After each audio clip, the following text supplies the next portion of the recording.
You are listening to the People-Centric Podcast, where we talk through the toughest challenges that people face at work and give practical advice to fixing those challenges.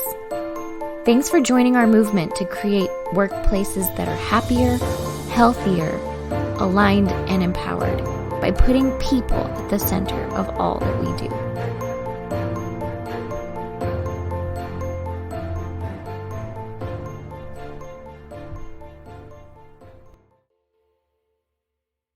Hey, people-centric leaders, look who's back. I was going to do that whole guess who's back again, but that might date myself, right? It's me, Matt Griswold, here on the People-Centric Podcast. And it's been like 2 months, I think, since I've recorded a podcast for you all. Yes, I still work here. It's just I've gone maybe in a little bit different direction from my availability, I guess, for the podcast and such. But we are excited to be able to be here. And today, I'm going to go ahead and tell us kind of build the context, and I'll introduce who else is with me on the podcast today. This is the first time, I will say this is the first time I've been able to do the podcast with two of the participants here. So this is brand new for some of us. You know, recently I had a conversation with somebody, and we were talking about the less and less masks that we are seeing in the area. This thing that became a part of our lives for so long, for a few years there with masks. And every now and again, you still see some organization that might still require a mask, or a person that has a mask on. I think we were traveling in Seattle not too long ago, and we saw a random person with a mask walking across the street. And I think that started this conversation. And I had a conversation recently with healthcare. We're big into healthcare at a conference. And one of the ladies at the healthcare conference, even though the rest of the conversation was going, yes, I'm glad we don't have to wear the masks at our clinic anymore. I'm glad that we finally got rid of that. One of the ladies around the table said, I kind of miss it. Not for the reason that you think that she kind of misses it. Not for the reason for the germs, but because it did a good job at hiding her face. Why do we need to hide her face, you might ask? And this was her whole reason, because she said, sometimes I'm accused of not having the most positive nonverbal facial expressions. And in my mask, I didn't have to really hide it. Like when somebody, for instance, brings me a terrible idea or has a suggestion that I do not like, I had to do a lot less faking whenever I was able to wear the mask. Now, the topic of today is, what do we do when somebody brings us a bad idea? And it's going to branch off of this to many different areas there. We are going to bring it back to work related as well. But some of you might be going, yes, I do miss that part about the masks too. I didn't have to do a lot of faking. Or you might be sitting there going, you might be struggling with another thing that I just said. I thought there was no such things as bad ideas. Don't we want all of the ideas? I thought that's what we were supposed to do. Ask everybody for all of their ideas all the time, and we would probably back off of that as well. So how do we handle those responses while still maintaining good relationships within the workplace, while still being able to build this idea of psychological safety? How do we handle those bad ideas or maybe bad suggestions? That's what we're going to get into today. I am surrounded by wonderful people. First, let me introduce Stephanie Anderson. Stephanie, would you like to say a little something into the camera? Oh, hello, everyone. And I'll say, I kind of get where she's coming from with the masks. I think for me, there were little things that you realize, like behind the mask, you could do that. All of a sudden now you take the mask off and you'll see people like licking their lip or doing something weird that you're like, oh, like I look weird, don't I? And like, that's been covering this part of my face. Or yeah, I kind of get where she's coming from. I don't have a very good poker face either. I have to think, don't let your face say that. Yeah, that's true. And if Diana were here, she would echo that. Diana's not joining us today, but she has that sign behind her desk that literally says, it's just my face. It's just my face. I make no apologies. I'm not trying to judge you. I am just listening. Your example though, Stephanie, of licking your upper lip there. I'm glad this is on YouTube now. That was a good nonverbal as well. Well, and if you're watching on YouTube, you'll notice I started to see myself do it and then stopped, because I was like, this is why you don't do that anymore, Stephanie Anderson, because it looks weird. So Smart. Also joining us, we have Ben Roars. Ben, man, it's good to do a podcast with you. I know that we've spoken maybe, honestly, a handful of times since you've been hired. I work primarily from home. I don't go to the office quite a bit there, but welcome to the podcast. What are your thoughts? Which direction do you think this is going to go today? Well, it's good to be on a podcast with you, Matt.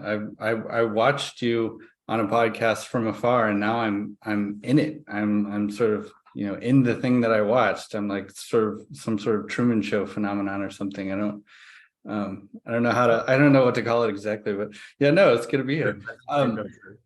For me, I have kind of a teaching background, a sort of academic background. And when I think about responding to bad ideas, when students are coming up with paper ideas and project ideas, they have to cycle through a lot of bad ideas to get to the good ones. And so I think that process of getting the bad ones out of the way so you can get down to the good stuff is the better you can do it, the more efficiently you can do it, the better everybody else is in the process. And so that's kind of where my head goes, and probably what I'll bring to the table today. So. Yeah, I like it. And I was hoping you were going to bring that former academic world up there, because there are pros and cons. There are pros and cons to accepting the ideas, but also there's cons of not accepting the ideas too. And we'll talk about that as well. So last but not least, Philip Herzog, ladies and gentlemen, is joining us on the podcast today too. Philip, this is another first for you and I. We have not been able to be on the podcast together either. Are you excited about this topic? Oh, stoked about this topic. One of my strengths is positivity, though. So if I took the angel's advocate role, I would say, even a bad idea could be good if it reminds you of better ideas or reminds you about mission, So maybe by comparison, bad ideas can still be useful. But yes, the last thing too, if it's not the mask, I think what we still have, though, to hide just our own personhood when we're trying to hide it is the screen. So if you're on lots of virtual calls, I've seen many times, if maybe a meeting is getting just a little tense or going a direction where people want to clock out, screen off is still kind of used to do what the mask used to do in person. So I think a lot of people are maybe still choosing that route too. But yeah, great to be on the podcast with you too, Matt. All right. I appreciate it there. Yeah. And that is an interesting, as many times as we say, hey, make sure I think we've all been on those calls where there's a moderator, maybe on the other side, we're facilitating it, but somebody's encouraging everybody to please use your screens. And, there's people behind the screens going, you do not want to see my face right now if I have to turn this screen screen on. So anyway, welcome to this podcast. Hopefully, our goal every time that we do a podcast to be able to, hopefully you can take something away, just one thing, maybe some food for thought that you could go and apply to your life at work. I also understand there's a different dynamic here too. What if I'm an employee who has an idea that I want to bring to a manager, but maybe it's an opportunity for the manager to be a better manager. And, we'll maybe dive into some of those things too. So let's define maybe this idea of a bad idea. How are we defining bad idea? We got together before this call was, before the podcast. And Ben, you were saying, I wonder if it would be helpful to define that. I think it would be helpful. So I'll open the floor. When we say bad ideas, because Ben is going, wait a second, there are people out there who there's no such thing as a bad idea. How are we categorizing a bad idea? Who would like to start that? Well, and it's a bad idea to think that there are no bad ideas. So there's my hot take. Yeah. Let's get this going hot.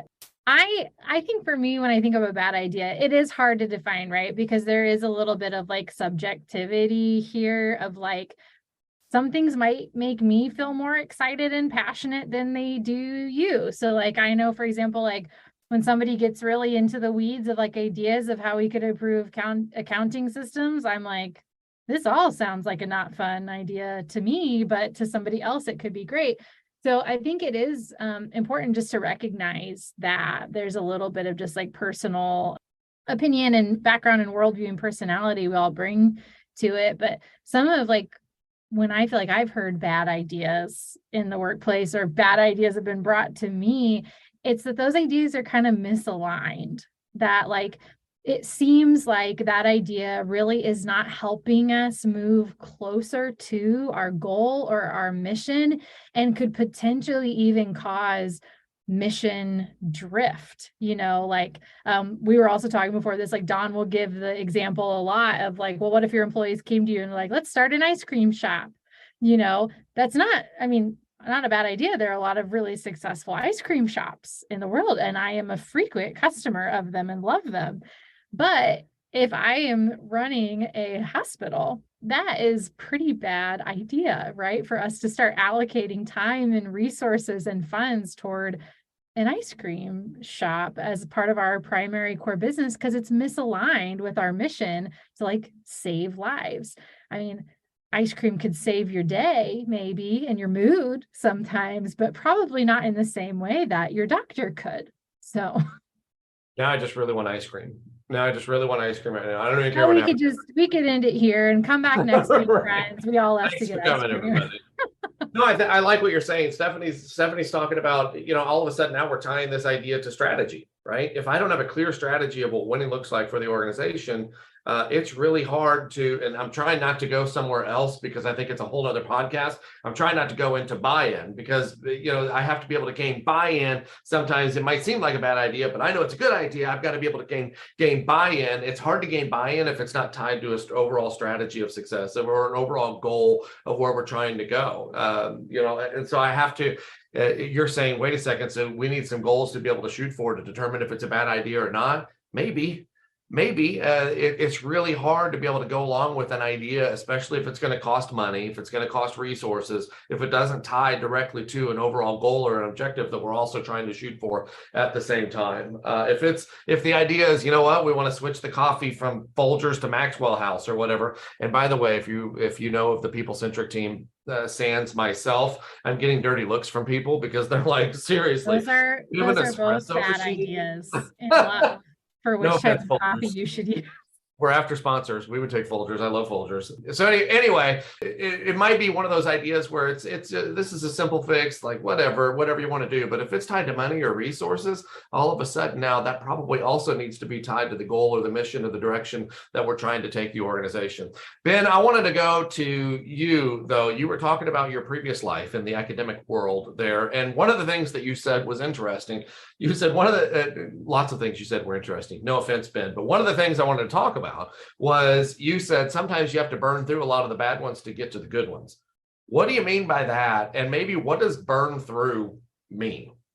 Yeah, so there I think of when students are thinking of ideas for a project or for a paper, a lot of the ideas are just not going to be feasible. So especially the sort of classes I taught, we would usually do a couple of small papers. And so in a small paper, there's only so much you can do. And so the ideas you go after or the argument you try to make can only be so big. You can't be too ambitious. And so in that way and other ways, a lot of times students would have ideas for the small paper that either it's not going to fit into the small paper, or the argument that we're thinking of is it's just disconnected and it's not going to get off the ground. But you kind of work on those ideas and either set those aside and get to other ideas or refine those ideas a bit and get to a place that you've got something that's manageable. You've got a plan, you've got something doable.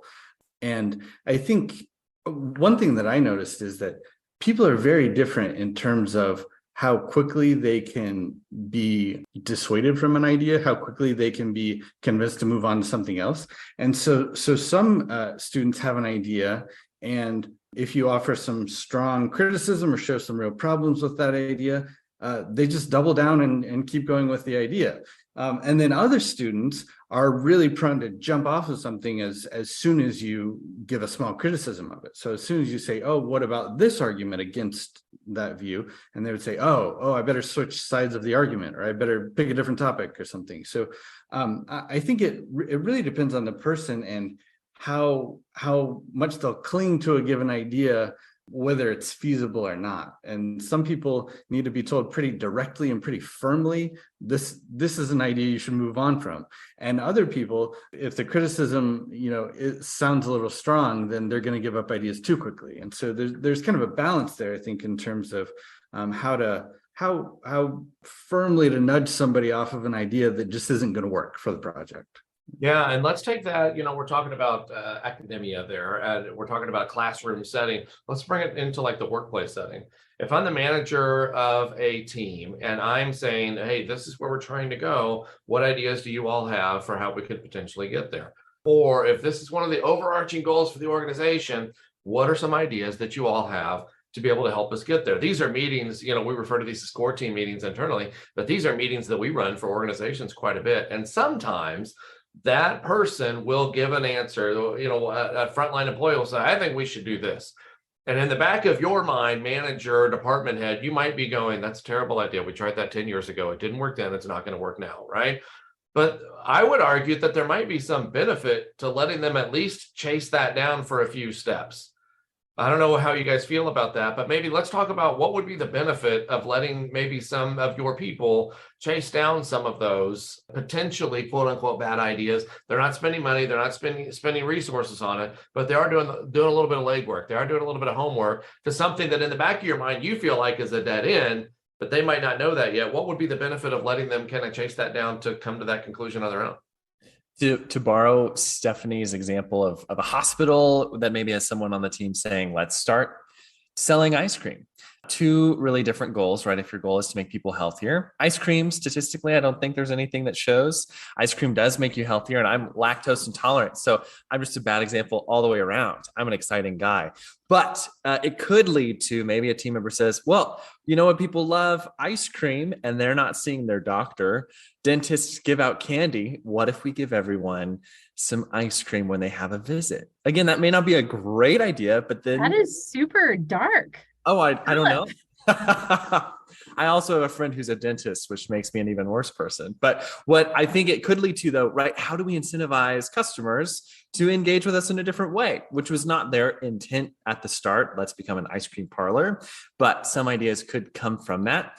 There's also, a famous old quote that a pen is more powerful than a sword. And it comes from this idea. The reason why we would say there are such things as bad ideas is because ideas have a lot of weight. They take direction.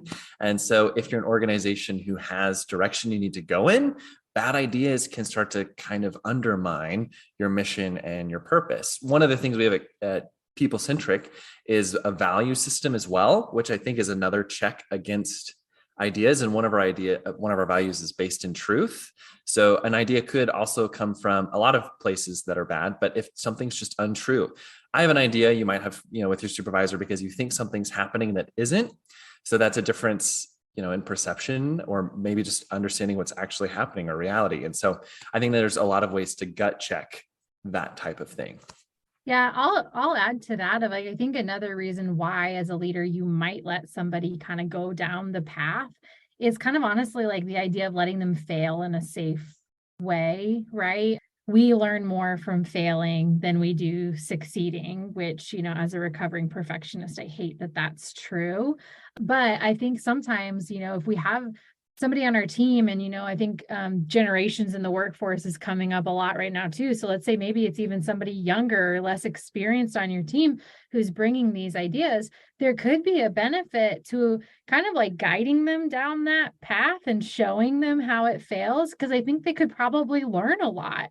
And maybe they would learn more about your organization and why it functions the way it does, or why your budget is set up and structured the way it is, why the numbers are where they are, what patients really want to see, what is our goal at the hospital, what do we want to treat, what do we want to help with in the community, that if we would let them kind of maybe go down the path of they would probably realize at some point that it isn't a great idea. I think most people really want to do a good job and are smart. And so I think they would probably figure it out. But again, it's kind of figuring out for a leader, could I kind of let them safely fail, or could I help walk them through it versus just being that, nope, that's a bad idea. They're not going to do it. Your team doesn't learn anything from that. And I think it adds context that helps a lot of people learn.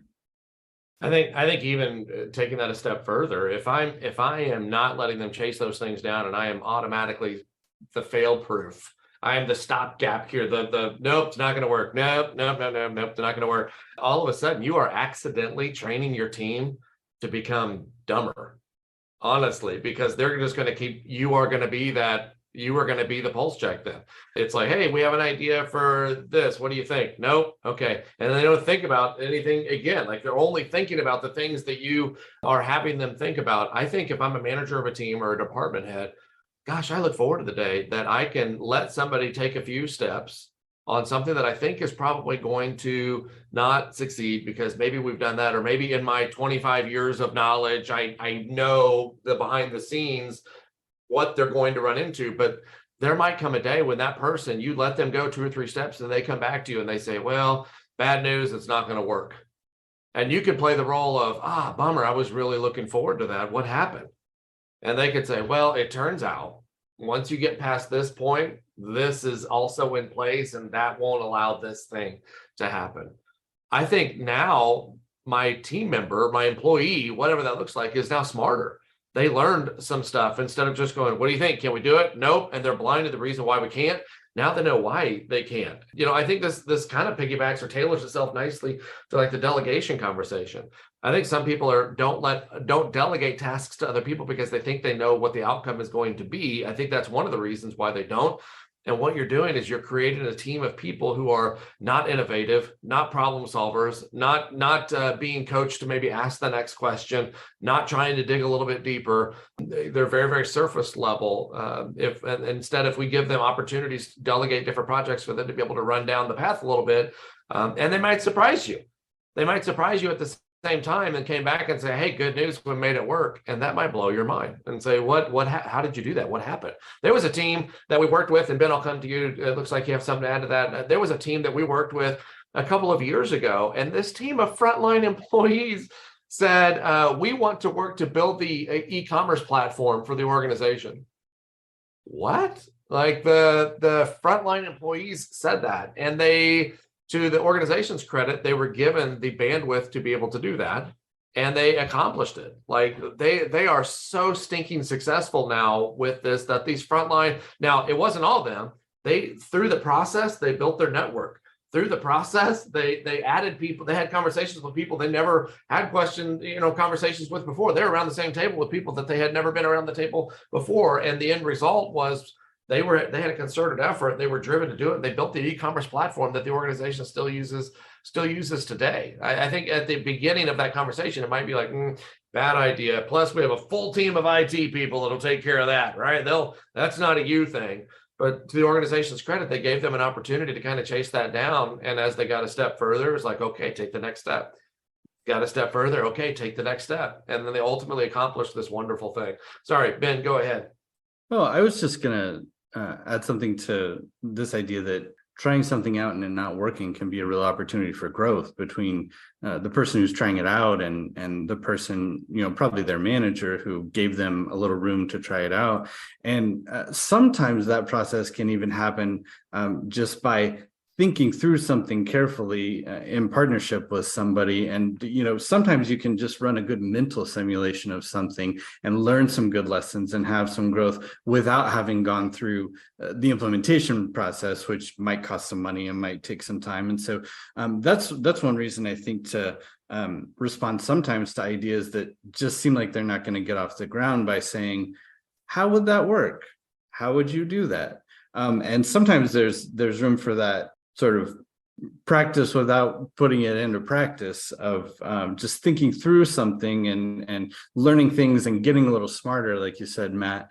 Sometimes you've just got to try it out to really learn, but sometimes just working through an idea with somebody can help them gain some insight, help them understand things just a little bit better, rather than saying immediately, well, that's a bad idea, next topic. Yeah, I really like that. And I feel like you're coming to that idea, Ben, of like kind of stay curious as a personal value of like, yeah, what if you asked questions instead of just being like, no, I don't think that's going to work. Of like how you were saying, like, well, how would that work? What would that look like? Do you think it would use more resources, or are we talking about the same stuff, the same people on this team?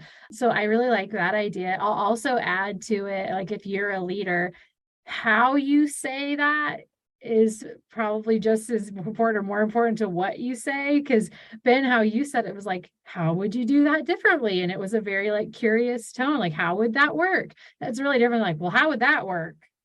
And I think sometimes we get busy and we get going and we kind of forget that, yeah, we might be asking a question, but the tone here isn't great. And it's said in a way that then shuts the other person down. So just, I think another layer to add to this, because leading's super easy. There's not 15 layers to this of like, it's not just what you say, but also how you say it and your body language of like, am I leaning in and engaged and, thinking about what you said, or am I just like, well, how would that work? And why do you think that would work?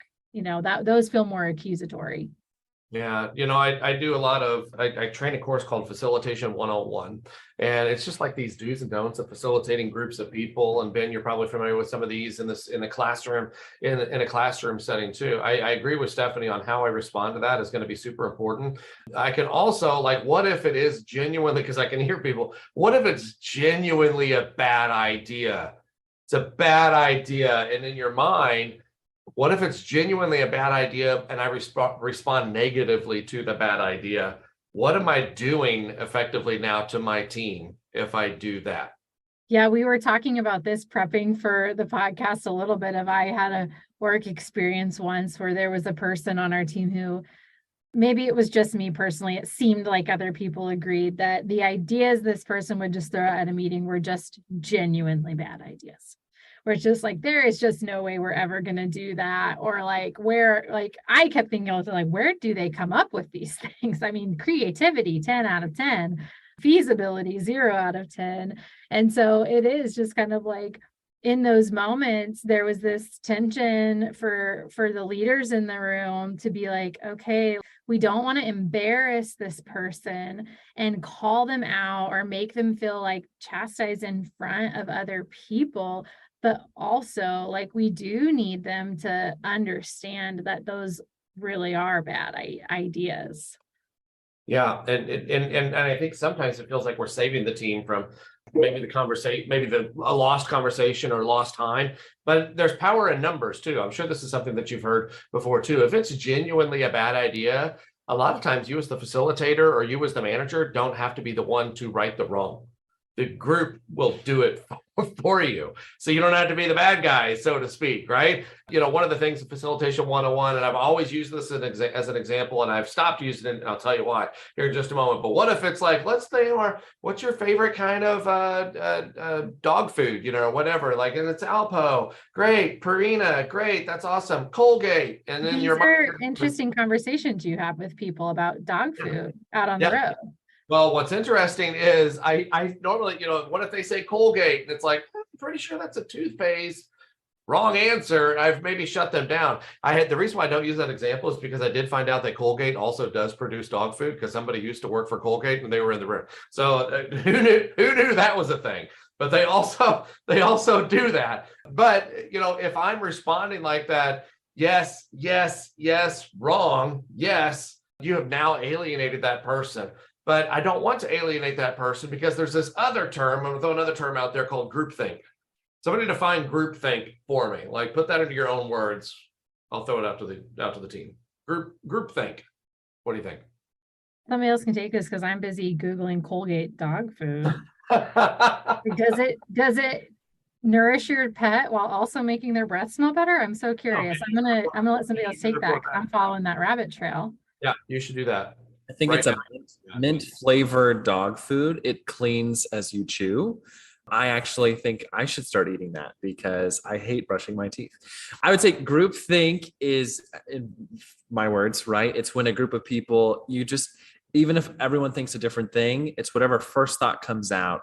You either feel you're supposed to think that way, and there's not energy or investment put in alternative ideas or looking at other options. So whether it's sheeple or just not wanting to put in the effort, you just kind of all go that direction. And it could be easy on small stuff, like, do you want sandwiches for lunch or pasta? Doesn't really matter, but really big things too. This is how we work. Why? It's just what we've done forever. No reason why. Yeah, this is what we do because this is what we've always done. And I think a lot of times teams and classes that maybe they have done such a good job of eliminating the distraction of people being able to bring those things up, that now they've gotten stuck into this idea of groupthink. They don't have a voice around the table that's going, guys, what if we don't do that anymore? Hey, we followed the same process for 5 years. There's got to be a different way that we can do this. And I think sometimes organizations, if they do not allow space for that feedback, or allow space for sometimes that quote unquote potential bad idea, then you might be also falling into this idea of groupthink, to where you have eliminated that. Maybe you feel like you're more efficient because you don't have to waste time on that type of stuff, but you're probably leaving something on the table too in creativity for your team, problem solving for your team too. Well, just like your point, Matt, it seems maybe a bad idea could come to the table, and it's a bad idea if it doesn't align with your organizational goals. But a bad response would be decreasing someone's empowerment in that idea. So yeah, sure. Stop thinking, stop being creative. You're wrong. Stop. So maybe that's it. A healthy response to bad ideas, still fostering empowerment, even if it's a bad idea. Yeah, and this might even go away from the bad ideas, but I'm just taking us down the road just a little bit further. If we have eliminated that space, we've talked to, I can't tell you how many managers or leaders of companies, owners of companies that desire to have honest feedback from employee opinion surveys. And they're asking them like, hey, how can I be a better leader? How can I help lead the organization better? How can I be a better communicator for you? And they don't say anything. They quit responding a while ago because you stopped that interaction a while ago, but they will tell their friends behind the owner's back, and they'll hear the whispers and the gossips behind their back. And I've had to have the hard, difficult conversations with those owners of saying, maybe it's not the fact that you're asking the question, maybe it's the response to them if they actually have an answer to your question, because maybe they've been down that path before and you didn't react super positively with it. Guys, we're not saying that this is an easy thing. This is why management is difficult. I think this is why leading a team is difficult. I'm taking the good with the bad. I think there's positives of being able to take those steps initially, or challenging your team to be able to take 1 or 2 steps down the road, even if you think it's potentially a bad idea. We're not arguing that there are genuinely bad ideas. But what we're saying is you might want to have that conversation. If you do stop the conversation because it's a bad idea, we might try to fill in the blanks of why you're stopping the conversation. Because we take it for granted that they know some of those things in addition to that. But one more thing let's touch on before we just wrap this up. What if I am the employee that needs to have that conversation, or maybe it's the manager thinks it's a bad idea, but it's a good idea, but the manager thinks it's a bad idea because it's an area for improvement for the manager. What if I am stuck in that? What if I do feel like I have some thoughts, like what's an appropriate way as an employee that I can maybe stage those thoughts for best results? And one thing I'll throw out there is like actually give time to discuss this with your manager or leader. Like, I think a mistake we can make is because, everybody's busy, quote unquote, is we'll just try to catch this person in between things. We're like, well, I'm just going to try to catch them in between this meeting, or I'm going to try to catch them while they're doing this or that. And that's where I think like sometimes accidentally leaders will give negative reactions to things just because their brain is somewhere else. Like, you're coming to them with something that maybe feels to them out of left field. Their brain is busy working on other tasks, doing other things. And so they don't really have the capacity to think about what you're bringing to them. And so sometimes you might get that reaction. It's like, well, it didn't feel like they responded super well. Well, but did we actually present this idea to them in a moment where they could process it and think about it? So if it's that scenario like Matt was describing, where maybe it's like, I know this is a great idea, schedule a meeting with that person that you need to talk to and say, this is why I want to meet. I want to keep talking about that idea, and even ask, like, is there any information that you want me to come to this meeting with that would be helpful as we discuss it? And like, I think that see if there is, maybe there's background information that they would want to see before they would say that's a yes or a no. But I think the big thing there is just like, give this some actual like dedicated time where both of your minds can be focused and present on it in that moment. Give the person some time and space to think. Some things do take some time to make a decision on or to process, or we may need to go to other people in the organization to get more information. So set time and don't get discouraged if you don't get the immediate yes. Like, sometimes things just do need a little more processing. Yeah, I love that. And you might even you said it well. I think you might even think about 1 or 2 steps down the road of how you would actually make that thing happen. I think it's make it easier on your leaders to be able to create buy-in with your leaders by not just leaving the idea at their doorstep and saying, hey, this would be awesome if you'd do this. and kick it down the road to them. And then we get upset when they don't do it. Man, help them be easy to say yes. Make something easy to say yes to. Do a little problem solving with them, or at least offer to. I think Stephanie said that well. All right, let's give some final thoughts here. I'm going to ask you each maybe for one takeaway. Like, you have one takeaway with this idea here of how to handle a bad idea or any of the conversation. What's your one best practice that you might give to those listening here that they can take away for themselves? I might sort of summarize some thoughts that everybody was saying in terms of just thinking of ideas that aren't necessarily going to work or aren't necessarily going to be implemented, can still be positive. They can still be used for growth. They can still be used to improve processes and improve relationships. And so a lot of what we're saying about how to interact with bad ideas is to frame bad ideas as opportunities. So not every idea is going to work, and not every idea is a good idea, but even the bad ones are an opportunity to make something positive happen. Awesome. Thank you, Ben. I was just thinking, your story at the start is actually a great idea. I'm going to have a mask just in case I'm around too many bad ideas, and I can just say, hide my face. That's it. We should start selling those got bad ideas mask. But I think what my main takeaway, leaning into those ideas, being curious on both sides, whether it's a bad idea coming from leaders or those being led, really finding out why and doing some coaching accountability in the middle of that, and just explaining it, but taking that time, because ideas lead to empowerment, and a bad idea tomorrow could lead to a habit of good ideas, in the future. That sounds like a bookmark. That's good. Thank you, Philip. Stephanie? That was well said. I think my biggest takeaway is respond, don't react. So whether you are the leader or the person sharing the idea, take a beat, actually respond, don't just react. So if you're the manager and someone gives you a bad idea, this is where the whole mask thing comes in. Take a second and think about how you want to respond to that. What's the appropriate response for that versus just like, ugh, like that's bad. Or how on earth would you do that? And then also for like the employee, like if your manager doesn't seem to like your idea, again, respond, don't react. It might just be their face, or they might just have their brain be somewhere else. Or maybe there are things going on in the organization that you're just not clued in on at the moment that might make it hard for that idea to move forward. So again, just think about that for a second and respond to it thoughtfully versus just reacting of like, they always shoot my ideas down, because always is never true. Yeah, like my mom used to say, always is a long time. Is it always? Probably not. We talked about that. We maybe introduced a few new terms today. One of those things, one of those terms we talked about is groupthink. I want you to think about this as a managerial. Maybe you are a manager of a team. Maybe you're a department head. Maybe you're a business owner, whatever that looks like. I want you to think about that. What type of team, as a manager, what type of team am I trying to build?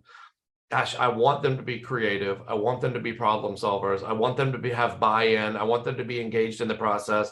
I want them to think about something that's bigger than just the role that they're in with the organization, right? And one of the ways that I can help them do that is to be able to create a safe space for them to be able to bring ideas and let them kind of go down the road. Do your best to try to avoid that group think. Keep things fresh with the team. Invite those conversations, even if they're opposite of the status quo that we're typically used to. So hopefully you took something away from this that was beneficial. If you liked this topic, feel free to hit us up on social media. We love to interact with our listeners there. If you have other ideas for topics, we'll make sure to listen to the outro here to hear how to contact us and get a hold of us and give us different topic ideas. Share the podcast. We love you all. Bye-bye. Thank you for listening to the People-Centered Podcast. We are so grateful for you joining us every week. If you like this content, please like and subscribe. Also, feel free to share on your social media with everyone that you know. It really does help us. If you would like to contact us, I have put our information in the show notes. Please reach out anytime. We love hearing from you. We will be back next week with a new topic. Until then, be well and lead well.